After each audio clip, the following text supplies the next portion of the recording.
Xbox is falling apart. I know it's a lot of doom and gloom. I know I keep harping on this dead horse, but it's honestly kind of sad to watch. Game Pass has gone from being the best deal in gaming to one of the biggest jokes in the entire industry, and I just can't stop complaining about it. People are canceling in droves. Call of Duty beta is bombing, and Microsoft has basically just admitted they lost over 300 million of their own money because of their genius decisions. And to make things worse, the FTC is basically sitting there saying, well, we knew this would happen and we told you it would happen, but this isn't about Xbox fumbling and dropping the ball again. This is about how corporate greed is slowly destroying the entire idea of gaming value because they only care about the profit margins in the spreadsheets, guys. And this is the reality. Game Pass used to be a steal. It was a great deal. You could pay a reasonable price and get access to hundreds of great games, but now it's doubled in cost. The perks are garbage, and they're literally charging you for not quality, but quantity. And if you got the essential tier, congrats, you're capped at 1080p.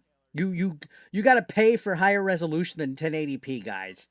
Imagine that. Something that's basic, a basic function, you have to pay for a higher tier to play beyond 1080p.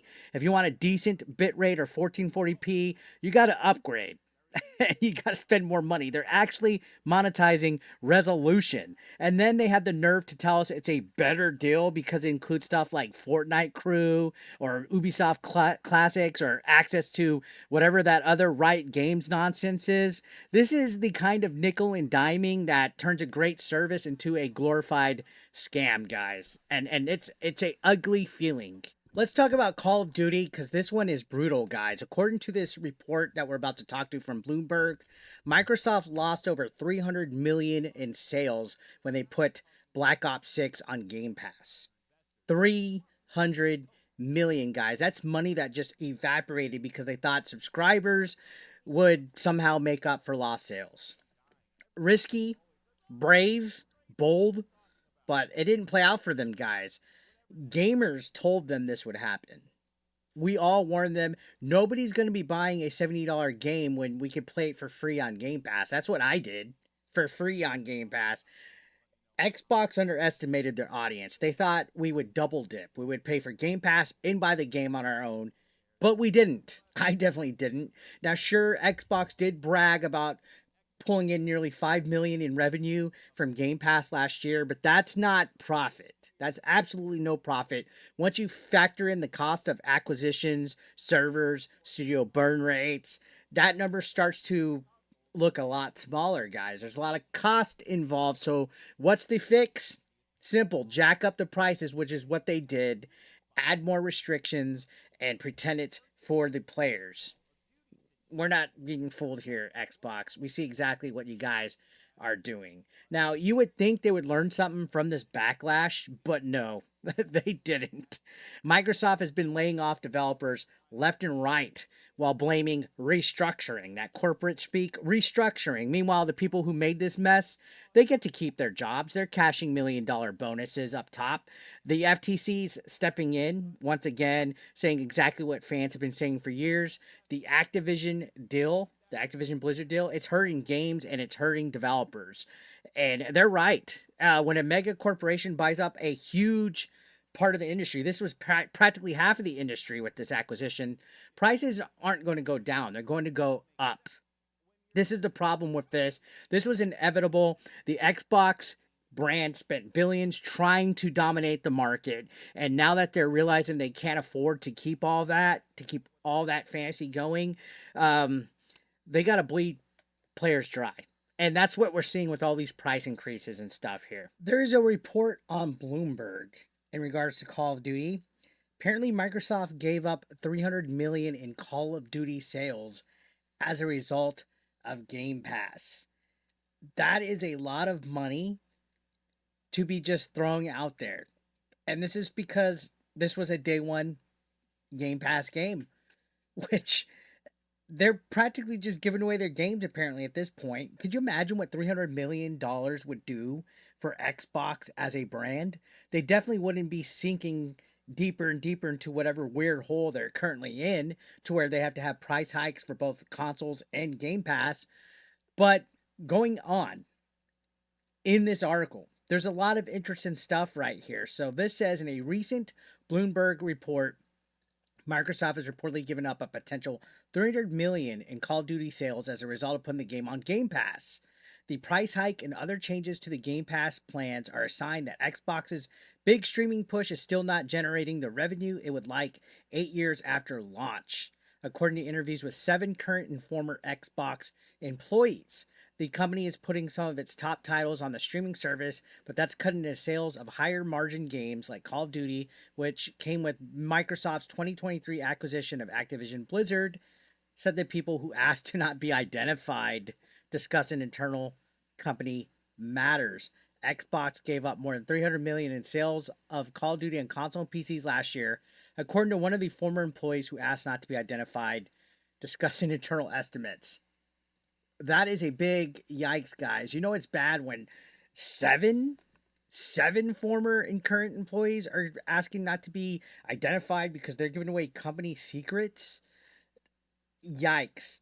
Yikes, guys. Now, according to Satya Nadella, who's the current CEO of Microsoft, Call of Duty's Black Ops 6 had the largest launch of any Call of Duty ever, thanks to Game Pass.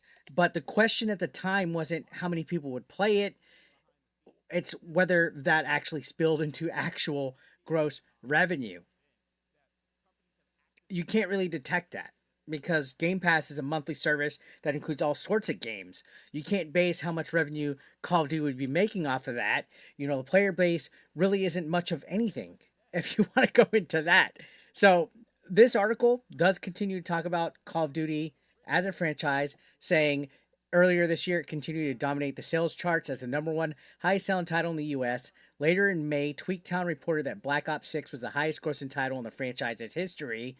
And it asked, so what gives? How much did Xbox really lose as a result of all of this? And how much does it look to gain as a result of the price increase? That's a number only Microsoft knows, and the rest of us will have to guess on it. But let's look at some numbers if you bear with me. So they go into some detail right here, which this is interesting. You know, numbers could definitely say a lot. It says Call of Duty averages its reported 1.2 billion in sales annually. So they'll use that as a starter. Now imagine Black Ops 6, according to a recent report, managed to generate only 900 million in sales. That leaves Game Pass subs at the forefront, making up the 300 million deficit, which they could do in multiple ways. The main way is through subscriber counts. To reach Call of Duty, you needed to pay for the original 20 Game Pass Ultimate price. Assuming every single subscriber paid for this 20 as just that and not through sales or other various VPN methods, you would need 15 million subscribers to make up for lost income. Now, this can be spread out over several months. You don't need 15 million in a single month. Instead, you need to do that over the course of some months to make up the difference. And then it said Game Pass saw the most Game Pass subscriber ads ever seen on launch date, thanks to Call of Duty Black Ops 6. The other method is through microtransactions. A potential increase in Call of Duty players, thanks to them already being subs to Game Pass, can lead to increased revenue through cosmetic bundles, battle passes, and other in-game offerings. Given that Black Ops 6 had the highest recorded revenue, not profit, of any Call of Duty game ever and added the most Game Pass signups, you'd think this was all good news. Well, I did too. And here's the well, I did too part, guys, because this gets interesting right here. It says they increased the price of Game Pass by 50%, which will be implementing the new pricing model exactly 11 days before the launch of Black Ops 7. Coincidence? I think not. And that's a big tell right there, guys. They're doing it right before Black Ops 7 comes out. So it says now it's clear that it's not the only reason Game Pass Ultimate is increasing. Raising the price by $120 a year for a $70 game isn't exactly mathing out. Somewhere, someone is unhappy with the way the numbers are coming out as a whole. Where that line falls, only Microsoft knows, but it's clearly coming from someone up top. So, you got to also think about the price increase for the consoles that they just did, the Game Pass price increase. I don't think they're happy with the whole concept of day one releases being on Game Pass. This is a red flag in my opinion, guys. We talked about this in a previous video with all these leaks coming out. This is where things are getting weirder, guys. There's credible reports out that Microsoft is considering killing the Xbox console line entirely. And it looks like that's true because they're focusing on cloud gaming. So yeah, no next gen Xbox, just cloud streaming, just Game Pass. And I don't like that. If that's true, it means the brand that once defined console gaming is getting buried by its own corporate strategy. They've been Game Pass and cloud gaming for at least the better part of a decade almost here. And you can see it in their decisions, guys. We have fake trailers for games that are not going to be coming out, that don't exist yet, canceled projects, studios closing, all while they push a $1,000 Asus ROG Ally that's Xbox branded that nobody asked for, that doesn't even play games natively. This is not innovation in any form. It's Xbox panicking, guys. And this is why it should actually worry you, okay? Because a lot of people are like, why should I care? If Xbox goes all in on streaming, like I said, if they go all in subscription models, the rest of the industry is going to follow, whether you want to like it or not. That means less ownership, okay? More restrictions, more companies deciding what you can play, when you can play it, and how much you'll pay for that privilege. You have to pay for a privilege to play video games now, guys. This isn't just about Xbox losing or shutting down. It's about us losing control over the games that we love to play. And that's the dark digital future that we've been fearing for a long time here. I grew up playing video games. I love Xbox. The 360 era was legendary, guys. But what they're doing now, it's the exact opposite of what made gaming fun. Think about it. A decade ago, would you have felt great about this? It sucks. It really does. And the sad part is, the people up top, they don't even seem to care because as long as the spreadsheets look good, as long as they're making money, the players don't matter. So yeah, Game Pass used to be the best deal in gaming. Now it's a warning sign. It's a red flag. Let me know what you guys think about this video. I'm going to end it right there. Are you going to be canceling Game Pass here, or do you still think Xbox could somehow turn this around? Drop your thoughts below in the comment section. I will be checking them out. Make sure you hit that like if you enjoyed this video, or dislike. Don't forget to subscribe, guys. We're on the road to 100,000 subscribers. It would mean a lot if you guys joined the ABE Nation and became part of that goal. Appreciate it. Thank you guys for watching. As always, I'll see you on the next one.